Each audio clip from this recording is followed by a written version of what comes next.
Plex barrels. So Quentin Tarantino. What did he do? Oh my God, what did he do? He's on the Joe Rogan show, and he was saying, well, he responded to all the shit that he got about the Bruce Lee nonsense from his last film, where Bruce Lee got his ass kicked by well, that's by Brad not Pitt. inherently true. They was it ended in a tie situation. Okay, well, like I'm trying to remember I remember watching it in theaters. He outsmarted Bruce Lee. I don't think it ended in a tie. He just outsmarted him at the end of the day. And they kind of like shook hands or whatever. They just, maybe it was a tie, but Brad Pitt came out on the winning end of it. And that's why people were pissed, because they were like, he basically just made Bruce Lee look really stupid, which would never happen ever in real life. But Tarantino was like defending it, which is not what I thought he was going to do. I thought he was going to be like, well, this is satirical, and obviously that would never happen. But he was like, no, I think Brad Pitt's character would be smart enough to outsmart Bruce Lee. And I don't know how I I thought feel the about quote it. was like, I understand why his daughter is like upset with it. Like it's her father. That makes a lot of sense to me. But Yep. then I thought he literally said like the only reason that Brad Pitt's character was successful at all was just because he just tricked him. Like it was just a shallow move. Yeah. But also, like, I don't think that's what they were upset about. The people were, like, his daughter at least was upset because they made Bruce Lee look like super arrogant and shit like that. Right. Their contention was that's like not the case. That's not who he was as, like, a person. I feel like that part was satirical. I don't think anyone believes that Bruce Lee is an arrogant dude. Well, but I never met him. I haven't seen Once Upon a Time in Hollywood, so I can't comment on this. It's okay. Fair. I'm glad you're here, Dan. Just stay right there, Dan. Don't go anywhere. Just enjoy the show. I appreciate it. Enjoy the show. I am. And then Okay. I'm really, so the second I'm eating my popcorn and like. Great. It's live audience of Dan. we're just gonna invite Dan to every show. Doesn't actually respond to anything. Right? You know, it's still Danny. Dan is just to remind people that I'm not a girl. I just like Dan. Yeah. Do you like Dan? Okay, you can call me Dan. It's just easier that way, and I don't fuck up. If I call you Danny, then my brain switches, and then it's a whole thing. Then I fuck up, and Eric's a simple man. Do you know what I said to the AD on Listen? I vaguely remember something, but just maybe that you said something and not necessarily the details of it. I pulled him aside on one of our last days. And I'm going to not name him for this reason. Okay, but nobody's watching anyway. If you call me she one more time in front of the crew, I'm going to call you she. You're going to call him what? She. Oh, I see. I'm going to use she, her pronouns. And what did he say?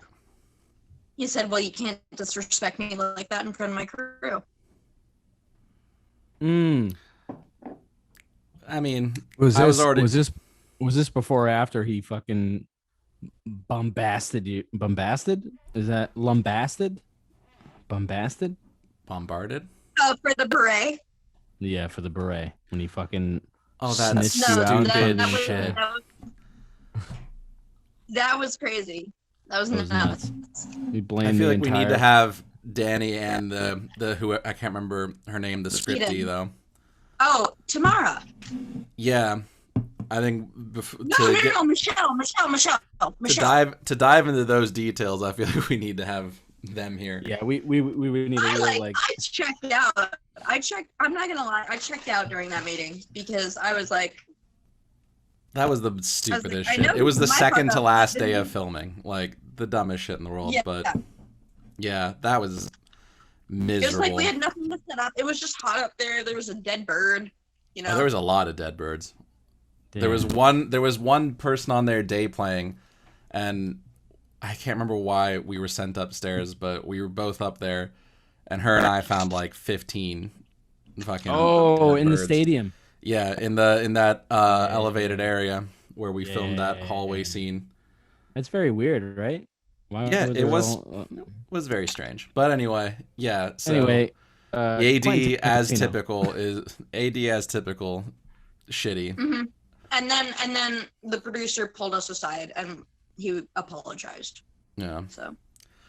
Well, I mean, I remember. I didn't have any instant like that, but I remember the entire from like day 2. I remember hating that person. So. Do you know he stole my iPad screensaver? I lost a couple things on that set that I wouldn't be surprised. He stole your iPad screensaver? No, he is my iPad screensaver. The AD? He's still. To remind Why? you of... What? Because it's a very funny picture. It's just him in all black, like looking miserable, in our little congratulations room. Oh, was that at the cast party? Not the cast party, but the congratulations room. No pictures at the cast party. The rap party? The rap party. The rap party. What I meant. Where was this congratulation? Before we even do that, let's finish off this Quentin Tarantino shit. We started it, now we gotta finish. This is what we do here, Danny, on this show. We start shit. But I'm really good at we gotta finish it. No, it's okay. We can reminisce just after we finish this story. Quentin Tarantino's. This is never Eric. He can't handle being the person trying to keep this on track. This is always my job. So Quentin Tarantino, he was also... Are we looking at socks? Quentin Tarantino, he addresses the accusations of misogyny running rampant through the work, especially in The Hateful Eight, in which Kurt Russell's John Ruth beats the hell out of his female prisoner, Daisy. I'm not going to try to pronounce that. Jennifer Jason Leigh. Do we think that Tarantino's work is misogynistic? I mean, I think there are misogynistic elements in quite a lot of his shit, but I don't know. I haven't seen all of it. You haven't what? I haven't seen all of it, but it's very male gazy. Yeah, I agree with that. Inherently, look, if you... Yeah, we need more female or queer non-binary perspectives. Yeah, he just takes like a male gaze and let hyperviolence to its nth degree, basically. Yeah. Yeah. And sometimes he does it in a very interesting way, and sometimes just like, dude, this is not it. Like, there's a... But also, would you rather him do that, or... Oh, I'd rather, as long as it's not like... I mean... I'd rather him do what he wants to do, but also I still agree with Danny in that we need more than just those people. Like, there's a lot of people who are just trying to be clones of that, and it's not interesting. I guess what I'm saying is, can you necessarily fault him for doing those things, or But what I understand. I'm sorry. I had a really funny. Do it. Hit him with it. Go ahead, do it. I almost said, yeah, just cut off his dick. Please. Like in pain. In pain?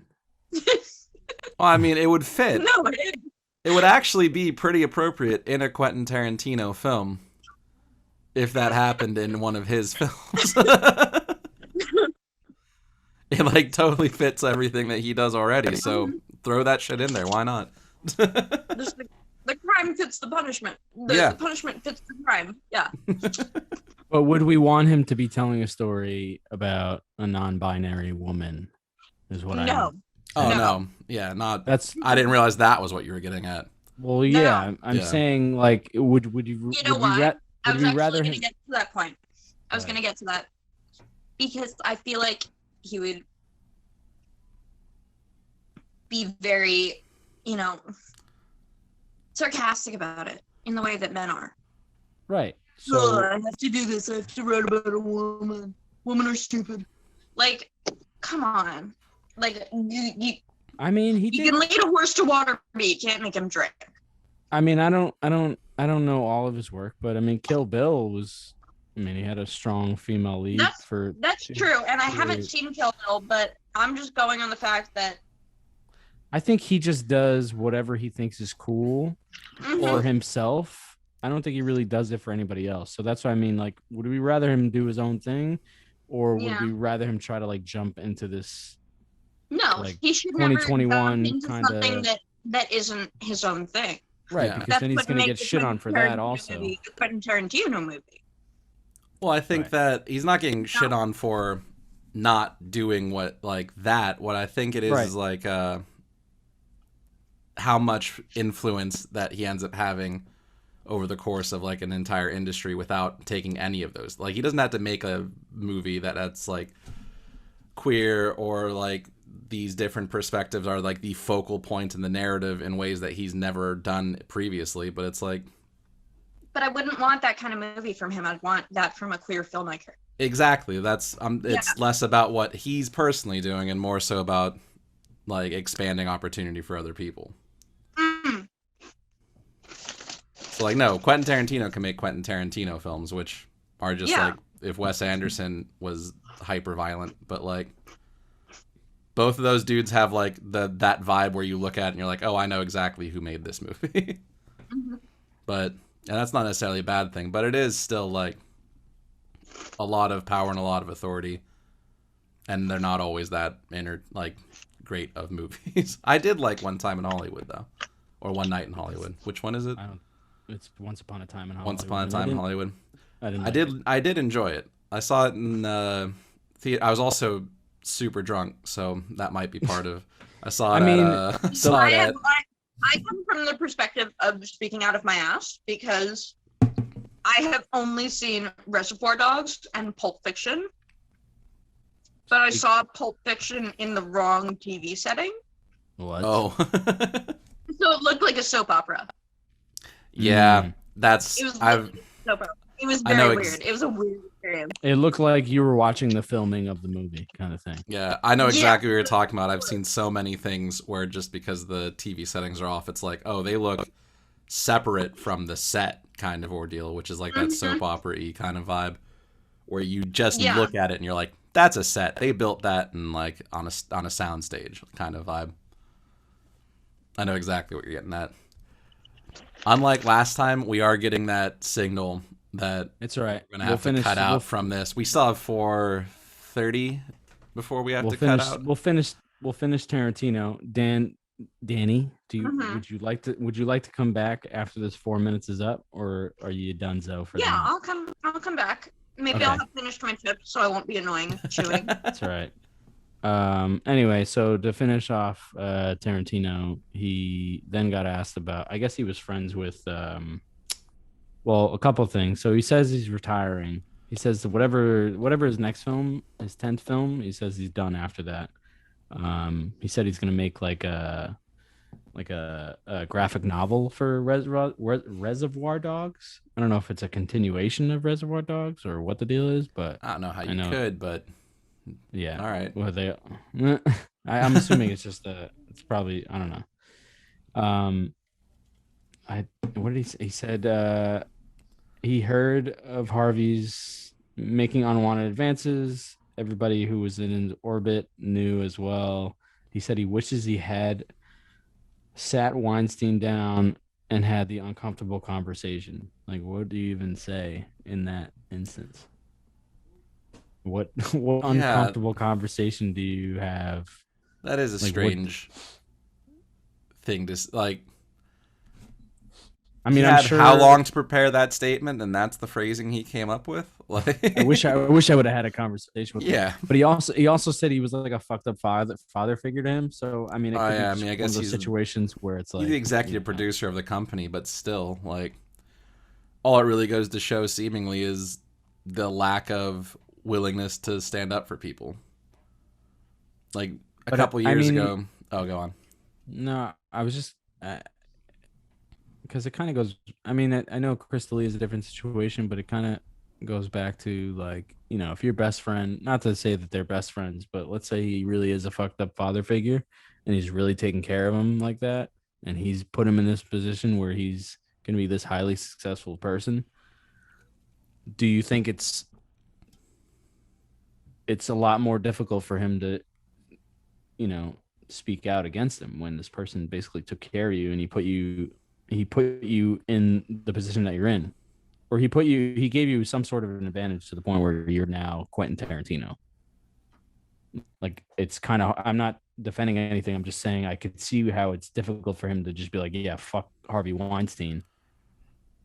Well, like I get it. Like I don't know. I understand having like sentimentality and stuff like that, but simultaneously, it's like, if you got those things and then you learned about shit, it doesn't seem right to just ignore it, which is seemingly exactly what he, like, to do absolutely nothing seems to be wrong. Right. Him saying, I want to have a conversation with him makes it sound like he doesn't believe that it actually happened. He wants his side of the story, kind of thing. But also it seems as though even if in the ideal situation of confronting the dude, if you're just having a conversation, you're not actually doing much of anything. Like, right. It's not really what do you need to have a conversation for? Yeah. As opposed to saying, hey, I would love to have confronted him about this.